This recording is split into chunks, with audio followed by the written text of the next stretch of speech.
हफीजुद्दीन साहब।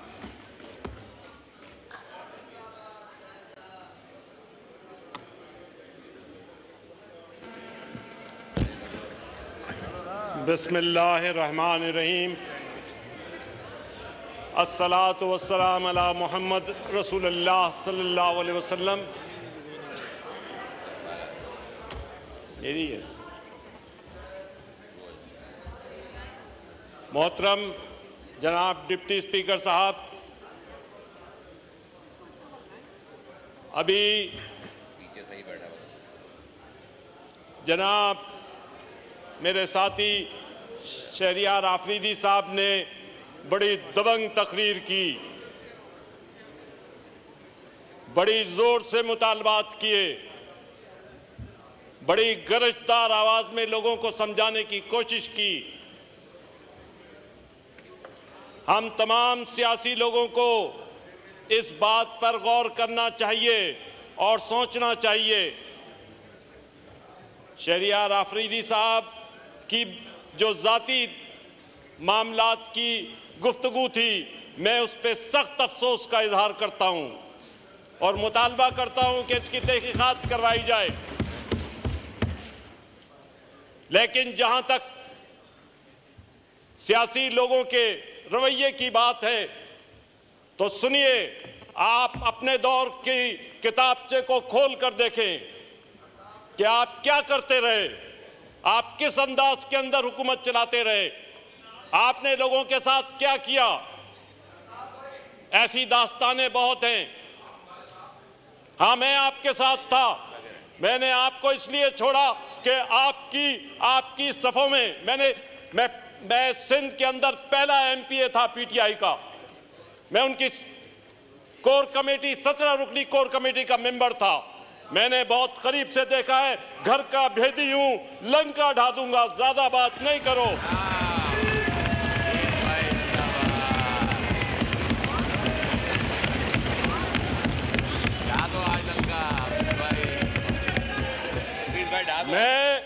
मैं ये समझता हूं कि जिस अंदाज में आप इमरान खान को प्रोटेक्ट कर रहे हैं, आज आपकी सफों में वो लोग नहीं हैं जिन लोगों को यहाँ इस सफों में रहना चाहिए था, जिनकी वजह से वजीउद्दीन ने छोड़ा, जिसकी वजह से नूरानी साहब ने छोड़ा, जिसकी वजह से हामिद खान पीछे हुए, जिसकी वजह से नजीब हारून पीछे हटा। सोचो तुम क्या करते रहे हो, किस अंदाज में हुकूमत चलाते रहते हो, किस तरह पॉलिटिक्स की है तुमने।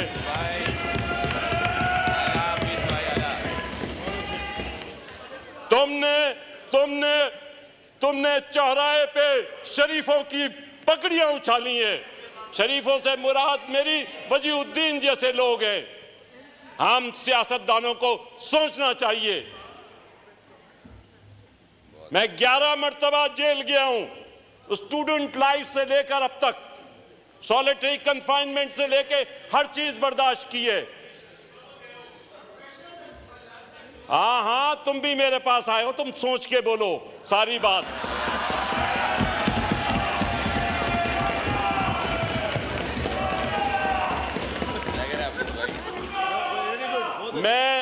मैं बजट की बात करना चाहता था, लेकिन ये सारी गुफ्तगू सुन के मैं मजबूर हो गया कि मैं बजट से हट के बात करूं। बजट की बुनियादी बात जो हमें समझना चाहिए, जो देखना चाहिए, हमें मालूम है ये मजबूरी का बजट है। मुल्क की सियासी और माशी सूरत हाल ऐसी है कि जिसमें इस बजट पर इस अंदाज में चलना जरूरी था। हम तमाम लोगों को सोचना चाहिए, इसमें ऐसी मुस्बत तजावीज दें जिससे हमारी जो हुकूमत है मौजूदा या मुमलिकत जो है वो इसका पहिया आगे घूम सके। सबसे पहली बात तो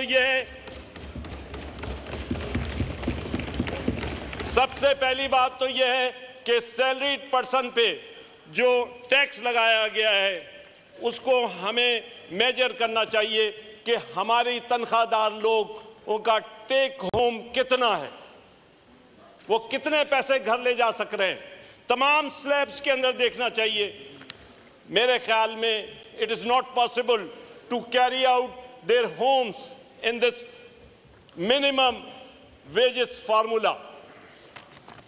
इसके ऊपर मैं बहुत ज्यादा बात नहीं करना चाहता, लेकिन ज्यादा से ज्यादा भी आप उठाएंगे जो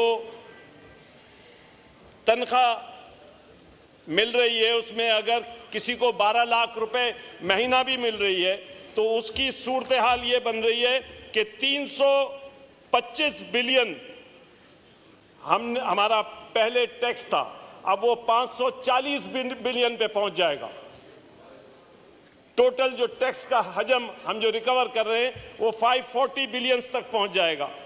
इसके बाद मेरी सिर्फ फाइनेंस मिनिस्टर साहब, मेरी खुशकिस्मती है कि यहां बैठे हुए, मैं समझता हूं कि वो इस स्लैब पर गौर फरमाएं, इसको रिव्यू करें, इसके मामलात को देखें, क्योंकि मेजर चंक यहां से आ रहा है। इसको अगर देखेंगे तो हमारे मसले ज़्यादा बेहतर तौर पे हल होंगे, वरना हमारा नौजवान, हमारे पढ़े लिखे लोग इस मुल्क को छोड़ रहे हैं, वो परेशान हो रहे हैं। इस परेशानी को दूर करने के लिए ज़रूरी है कि इस स्लैब पर नज़रसानी की जाए। इसके बाद मैं आ जाऊंगा, असल में एक और मसला भी था जिसके ऊपर मैं बात करना चाहता था। असद कैसर साहब ने बड़ी गुफ्तगू फरमाई, उन्होंने भी बड़ी पुरजोश तकरीर की। ये फॉर्म 47, फॉर्म 45 का झगड़ा पूरे मुल्क में डाला हुआ है इन्होंने। फॉर्म 47 के तहत तो आप भी मुंतखब होकर आए, अगर हम मुंतखब होकर आए हैं तो फॉर्म 47 और 45 का इतना प्रोपेगेंडा, मैं जानता हूं किस तरीके से पीटीआई सोशल मीडिया पे लोगों को इंप्लाई करती है। मैं खुद उस प्रोसेस में रहा हूं, मुझे मालूम है। ये सोशल मीडिया का तमाशा बंद करो इस मुल्क के अंदर। 2018 के किस्से तुम्हें याद नहीं है, किस तरीके से तुमने हुकूमत हासिल की।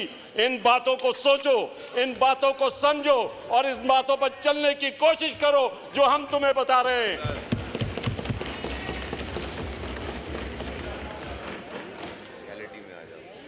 इसके बाद उन्होंने एक और बात की, आर्टिकल 58 और 57 की बात की।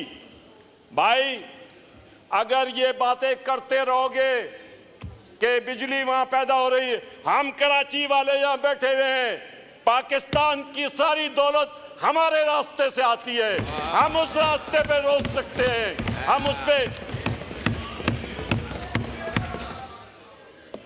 60 से 70% रेवेन्यू कराची से आता है।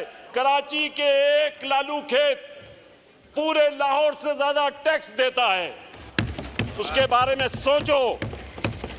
अगर इस किस्म की मुतासिबाना बातें कैसर साहब आप लोग इन ऐवानों में करते रहेंगे तो उसके नताइज कुछ और ही होंगे। हमारी इंडस्ट्री, मैं कराची के उस इंडस्ट्रियल एरिया का मुंतखब नुमाइंदा हूं जिसे साइट कहते हैं, जहां से सबसे ज्यादा पाकिस्तान का टैक्स आज भी आता है, सबसे बड़ा इंडस्ट्रियल एरिया है। उसकी हालत आप जाके देखें, पानी नहीं है, बिजली नहीं है, लॉ एंड ऑर्डर सिचुएशन खराब है, गैस नहीं है। आप बताइए किस तरीके से इंडस्ट्री चलेगी, किस तरीके से पाकिस्तान चलेगा? ये पीटीआई दौर हुकूमत के साथ ही है। हाँ, यही तो मैं बता रहा हूं आपको।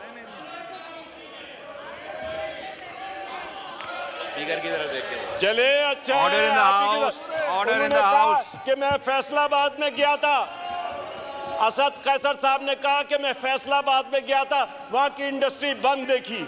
मैं आपको बताता हूं,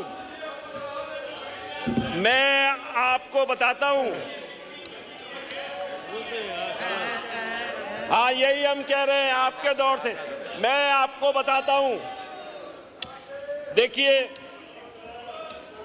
देखिए ये Karachi chamber of commerce and industries ने अपने प्रपोजल्स भेजे हैं। मैं ज्यादा इस पे बात नहीं करता, मैं कोशिश करूंगा कि फाइनेंस मिनिस्टर साहब को ये प्रपोजल्स पहुंचाऊं। इतने पॉजिटिव प्रपोजल्स हैं, एक्सपोर्ट रिलेटेड प्रपोजल्स हैं, जिन प्रपोजल्स पे अमल किया जाए तो मैं समझता हूं कि मैं एक्सपोर्ट को बढ़ाने की ज़रूरत है और एक्सपोर्ट बढ़ने से पाकिस्तान के मसाइल हल होंगे। इसके अलावा मैं जिस बात की सबसे ज़्यादा पजीराई करूंगा वो दो बातें हैं। सबसे पहले तो इस बजट के आने से पहले शोर मचा हुआ था कि भाई पेंशन पे टैक्स लगेगा, पेंशन पे टैक्स लगेगा। ये बहुत अच्छी कोशिश रही है कि पेंशन पे टैक्स नहीं लगा। इसके बाद दूसरा प्रोपेगेंडा था इस सोशल मीडिया के जरिए से कि जनाब सोलर पे टैक्स लगेगा, सोलर का ये होगा। ये दोनों चीजें नहीं हुई हैं। मैं फाइनेंस मिनिस्टर और हुकूमत को इस बात का क्रेडिट दूंगा कि उन्होंने इन दोनों चीजों पे सारा बेहतर तौर पे अमल करवाया। शाबाश तो बोलना ही पड़ेगा जब अच्छी बातें चलेंगी। आगे देखिए होता है क्या, आगे देखिए होता है क्या। अभी तो इब्तिदाई इश्क रोता है क्या, अभी तो इब्तिदाई इश्क रोता है क्या। आगे देखिए होता है क्या।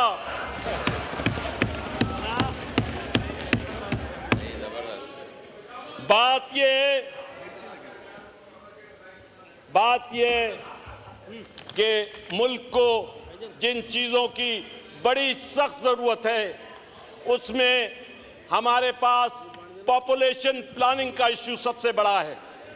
पॉपुलेशन प्लानिंग के ऊपर गौर करना चाहिए और उस पर अमल दरामद के लिए मामलात को आगे बढ़ाना चाहिए। ख़ास तौर पे उल्मा को इस सारे मामलात में शामिल हाल करना चाहिए। नंबर 2 बात मैं जो कहूँगा वो है अमन अमान और रोजगार की। अमन अमान होगा तो रोजगार का आगे बढ़ने के मौके मिलेंगे। इस सिलसिले में हम सबको इज्तिमाई काम करना चाहिए। इज्तिमाई काम के अलावा और कोई रास्ता नहीं है। हम इज्तिमाई तौर पे चलेंगे, आगे बढ़ेंगे, हमारा मुल्क तरक्की करेगा और हम समझते हैं हम पाकिस्तान की बुनियादों को इंशाअल्लाह अज़ीज़ मजबूत करेंगे। शुक्रिया।